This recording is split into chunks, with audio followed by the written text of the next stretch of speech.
La famille, j'espère que vous allez bien. Ici, à nouveau votre sœur Kémit Assumée, Kémit décomplexée ou Kémit Assumée avec sans S sur Kémit, ma deuxième page. Donc, chers amis, je vous lis un petit passage d'un livre, vite fait. De fait, seules des nations panafricaines ayant recouvré, bien dit le mot recouvrer, ça ne veut pas dire retrouver, recouvrer, une pleine conscience historique collective, grâce à des programmes d'éducation publique pertinents, peuvent soutenir politiquement et implanter avec enthousiasme un projet fédératif des États-Unis d'Afrique. Donc, je vous lis un passage du livre de Klapopo, qui est un condensé de l'idée des États-Unis d'Afrique depuis Kwame Nkrumah. Voilà, l'idée des États-Unis d'Afrique depuis Kwame Nkrumah, de Klapopo. C'est un condensé du travail que Kwame Nkrumah a fait en ce qui concerne les États-Unis d'Afrique. Donc nos ancêtres ont déjà tout écrit, ont déjà tout pensé. Il n'y a plus qu'à les mettre en application. Et c'est pour ça que je demande à cette jeunesse africaine d'être beaucoup plus pragmatique et stop dans les discours et stop dans les pensées ultra intellectuelles qui ne nous font pas avancer du tout.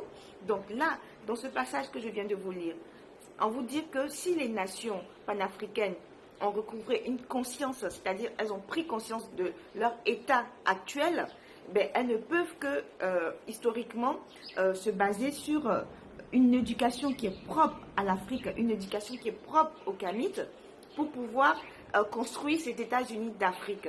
Qu'est-ce qu'il y a de plus simple là-dedans? C'est tellement logique, c'est tellement vrai. Qu'est-ce qu'il y a de plus simple là-dedans? Ça veut dire que nous, en tant qu'Africains, tant que nous n'allons pas nous réapproprier notre identité, notre culture, notre spiritualité surtout,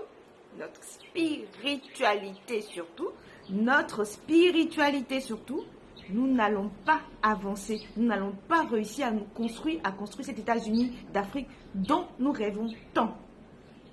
J'espère que le message est clair. Je vais revenir sur ce livre pour vous parler de ce que c'est que la souveraineté d'un État.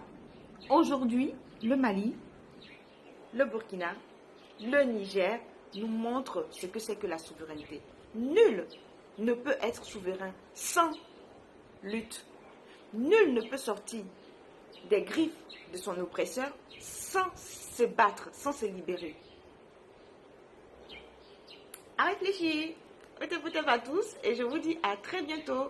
Mais sachez que pour que Kama soit Kama, pour que Kama soit unifié, pour pouvoir construire les États-Unis d'Afrique, il faut une éducation africaine, il faut une éducation kamite, spécialement et uniquement et basée que sur la spiritualité africaine avec nos principes africains.